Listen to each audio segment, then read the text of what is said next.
bien, perdón por la redundancia, para que nos acompañen esta semana en el set, tanto al señor Larrazábal como al doctor Larrea. Así que por favor exprésele nuestro deseo de que en esta semana puedan acompañarnos ya con un panorama más claro sobre lo que va a ser este pacto por la unidad. Gracias, Álvaro. Hasta más adelante.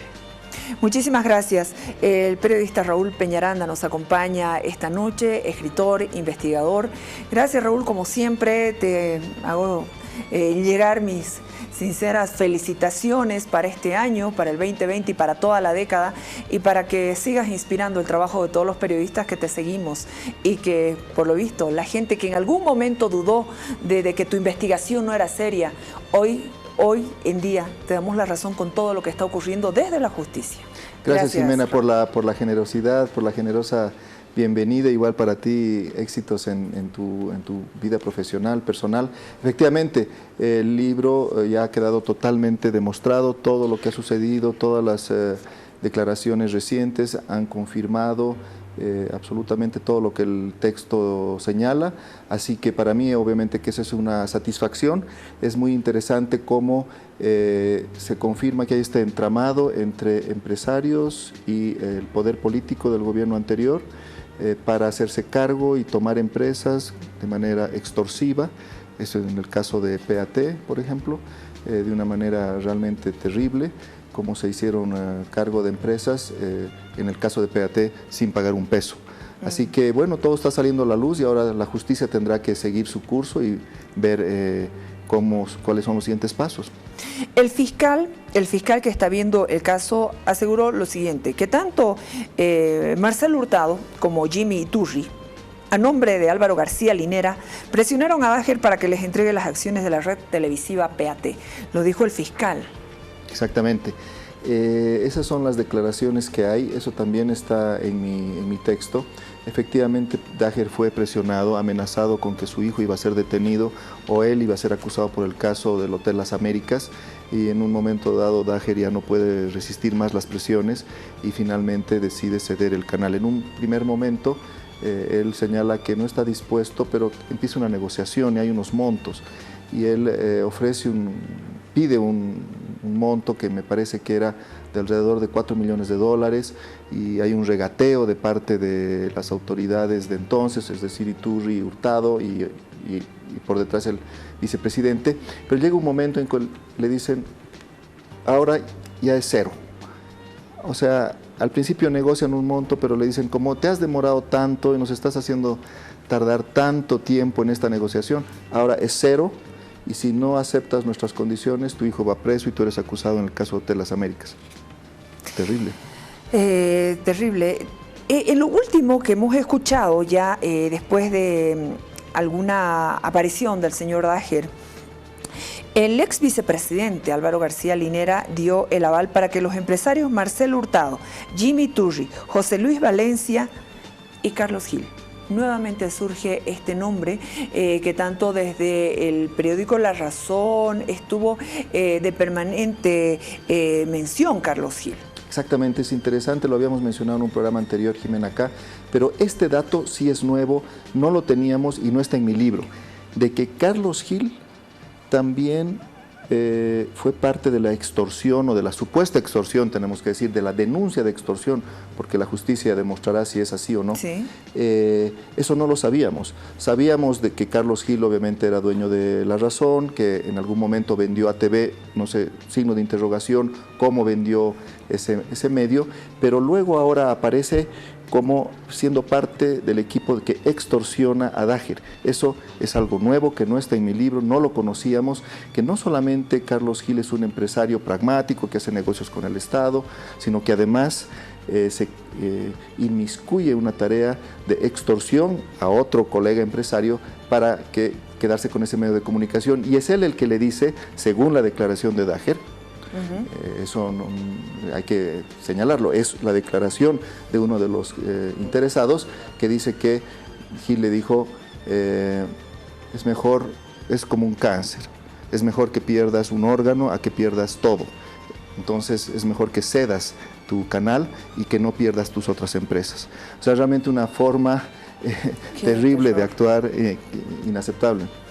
La presencia ya de Sergio Beize, cuando fue gerente entre el 2006 y el 2012, en su declaración él señaló que acompañó la extorsión, la presión y el chantaje contra Dager. Exacto, él fue testigo principal, él es una fuente muy importante porque él acompañó, él fue, digamos, víctima también junto con el propietario del medio que era Dager, Beize, que era su gerente, estaban siempre los dos, digamos, resistiendo, si se quiere decir, estas presiones, y por eso el testimonio de Beize es tan importante, porque, bueno, primero coincide con el de Dager y también da algunos detalles que son importantes, por ejemplo, este tema de que incluso en Buenos Aires hubo una reunión con Iturri, otra de que hubo una reunión en la ciudad de La Paz, en las que estos personajes eran los que presionaban para que de una vez Dager cediera su canal. En todo lo que estamos viendo, ahí la declaración testifical de Dager, y bueno, esto lo que apunta, según lo que escuché al fiscal, es que Hurtado, por ejemplo, Marcelo Hurtado, ha sido acusado por los delitos de organización criminal, extorsión, enriquecimiento ilícito de particulares con afectación al Estado, favorecimiento al enriquecimiento ilícito y legitimación de ganancias ilícitas, y un grupo grande de periodistas que en este momento están pidiendo justicia. Exactamente. Jimena, yo creo que hay un tema que es también, que tiene que ver con esto, y es el maltrato a los periodistas, la forma abusiva de tratarlos, y además de no pagarles a tiempo sus salarios, sueldos devengados, AFPs que no se pagaban, con la cantidad de millones de dólares que tenía ese canal, según el reporte de la ministra de Comunicación, 33 millones de dólares de bolivianos, perdón, 33 millones de bolivianos recibió PAT durante el año pasado, 2019, hasta octubre. Imagínate, 10 meses. En 10 meses, hasta octubre, porque ya en noviembre se va. Y con esos ingresos enormes solo del área estatal, porque del área privada han debido tener también una parte, y no tenían estos empresarios la disposición de pagar los salarios, no tenían la disposición de pagar las AFPs, con ingresos tan elevados, 33 millones de bolivianos solo en esa época, para no hablar de los años anteriores, ¿no? Entonces, realmente una forma muy equivocada de enfrentar la manera de ser una empresa, no solamente las presiones políticas con su equipo de periodistas que estaban obligados a tener una línea a favor del gobierno, sino también en el tema laboral muy impositivo y una manera de actuar equivocada. Lo que demuestra que de alguna manera sí ya se podía evidenciar esa relación que tenía con la gente del gobierno, porque había un silencio cómplice del Ministerio de Trabajo también, porque muchos de estos compañeros periodistas acudieron al Ministerio de Trabajo para buscar alguna solución, pero venían alguna llamada y no se podía avanzar más. Exactamente. La colusión con el Estado es muy evidente, es muy clara, desde el punto de vista, por ejemplo, ese que tú dices, el tema laboral, pero también el tema impositivo. Ahora se ha descubierto que más que Hurtado debe más de 400 millones de bolivianos en impuestos en sus 21 empresas, en las 21 empresas que él creó en este tiempo, y tampoco Impuestos Nacionales hizo ningún esfuerzo para hacer una cobranza de esos impuestos. Cuando estás del lado del poder, por lo visto en el gobierno anterior podían hacer lo que quisieran, esa relación tan estrecha que tenían con la vicepresidencia, y ahora me imagino que, bueno, esperemos que la justicia pueda actuar de manera independiente y ver hasta qué punto todas estas acusaciones son comprobables y verídicas. Ahora, obviamente los trabajadores el pasado viernes estaban acá, compañeras periodistas afectadas por esta situación en PAT, y decían, ¿quién nos va a responder? Porque al final de cuentas nuestros contratos decían una cosa, de pronto la razón social, yo llegaba a firmar mi boleta y ya era otra, están despidiendo a uno, empresas terciarizadas, ¿quién nos va a responder? Exacto, esa es una pregunta que realmente es importante. ¿quién se hace cargo al final de estas empresas? Cuando hay palos blancos, de palos blancos, de palos blancos, es una cosa muy terrible. Valencia figura como palo blanco de Hurtado, Hurtado al parecer es palo blanco del vicepresidente. Entonces hay todo este entramado oscuro de empresas, todo es terciarizado, la empresa realmente no tiene un bien como para que, por ejemplo, un bien que puede ser rematado porque todo es intercedido por otras empresas, una empresa que tiene otra empresa, que tiene otra empresa. La investigación que hace el senador Ortiz al respecto sobre el caso de Carlos Gil es bien interesante, como Carlos Gil hace una serie de empresas, cada una, esta empresa es dueña de esta, pero a la vez esta es dueña de esta, etcétera, como para que no haya rastro de las acciones y las actividades. Pero respondiendo a tu pregunta, ahora nuestros colegas tendrán que acudir nuevamente a la justicia, intentar una solución, que se les pague lo que se les debe y que además se salve el canal. El canal tiene que salvarse, es un canal donde están nuestros colegas, en fin, de alguna manera encontrar una forma. Presumo que en las próximas semanas o meses tal vez Dager pida recuperar su canal, ¿no es cierto? No sé si la justicia podrá ir tan lejos como de devolverle las acciones a él, pero sí se necesita una claridad de quién es el propietario de ese canal para que sean respetados los derechos del personal. Mira, según la fiscal, existen 20 personas que están involucradas en el tema de PAT y todas ellas van vinculadas a las irregularidades de la transferencia de propiedad de la red PAT denunciada a su tiempo por Raúl Peñaranda en control remoto. De la transferencia de propiedad de la red PAT del señor Abdalá Dager a José Luis Valencia, que sería un palo blanco. Sin embargo, he visto que la fiscal América Ríos leyó 17 nombres, entre ellos Carlos Gil. Nuevamente Carlos Gil, el dueño del periódico La Razón. A propósito, los trabajadores de La Razón también brindaron un pronunciamiento el día de hoy. Exactamente, los trabajadores de La Razón también tienen sus sueldos atrasados. Nuevamente la misma cosa podríamos decir, ¿cómo es posible que un medio que ha obtenido tantos millones de dólares en algún año aparentemente... De la publicidad del Estado, solamente del Estado, para no hablar de la publicidad privada, ¿dónde se iban esos recursos? ¿Por qué no se pagaba a tiempo? ¿Por qué la empresa puede tener dificultades económicas como La Razón, siendo que ha obtenido tantos beneficios de parte del Estado? Eso es algo que también tiene que investigarse. Carlos Gil está en el exterior en este momento, ojalá que pudiera llegar al país para explicar todas estas cosas, pero nuevamente se demuestra con toda esta investigación previa, es que no solamente él tenía relación con La Razón y luego vende ATV, no se sabe cómo, sino también con PAT, o sea que era parte de ese entramado de los medios paraestatales, que obviamente encabezaba García Linera, pero que tenía personas que hacían el trabajo operativo, digamos, y en ese trabajo operativo nuevamente encontramos en este caso a Carlos Gil. Con toda la investigación que tú has hecho, bueno, acá también ingresan en estos nombres Jimmy Iturri, director de ATV, Wilfredo Chávez, ex viceministro de Seguridad Ciudadana. Exactamente, muy interesante cómo todas estas operaciones siempre necesitan un abogado, la parte legal.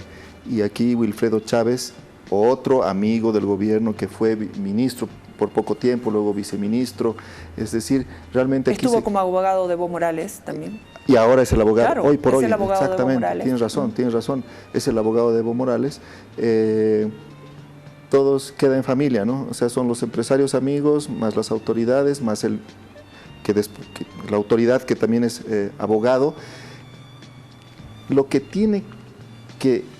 el centro de la investigación, Mena, yo creo que es cuántos millones de dólares ingresaron esos medios y a qué bolsillos se fueron esos millones de dólares.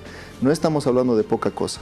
En los 10 años que funcionó este esquema, o 8 años que funcionó este esquema, podrían ser unos 80, 100 millones de dólares involucrados, si no más, porque por año ATV recibía alrededor de 10 millones. Y PAT más o menos lo mismo, entre 8 y 10. Ahí nomás ya tenemos 80, tal vez 160, más La Razón, tal vez 200 millones. Habría que afinar bien. Son cifras increíbles de dinero que, ¿dónde se han ido? ¿A bolsillos de quién? Esos canales con un 10% de esos ingresos podían funcionar. La utilidad ha sido enorme, ni siquiera pagaban a los trabajadores. El dato de que son más o menos 5 millones de dólares hasta octubre, lo da también la ministra Lizárraga, porque ella señala que hasta octubre ATV recibió 35 millones de bolivianos, es decir, 5 millones de dólares. En otros años parece ser que el monto era mayor. Si nos vamos al monto menor, digamos 8 millones por año, en la década son 80 millones. Entonces, ¿cuál era el sistema? El vicepresidente controlaba ese medio de comunicación a través de Iturri, Hurtado y Gil, y le pedía al Ministerio de Comunicación que le dé publicidad a esos mismos medios. Entonces, pero con dinero de los bolivianos. Claro. Y terminaba en los bolsillos de esas personas, luego multiplicado por PAT y luego multiplicado por La Razón. Estamos hablando de decenas de millones de dólares que se han quedado en los bolsillos de un pequeño puñado de empresarios, y eso es algo que la justicia tiene que indagar y tiene que investigar. Porque si me dijeras, PAT pagaba muy buenos sueldos, tiene corresponsales en el exterior, tiene oficinas, tiene corresponsales en el interior, en cada capital o en cada localidad boliviana hay un corresponsal, ahí se ha ido el dinero. Pero no, eso no es así.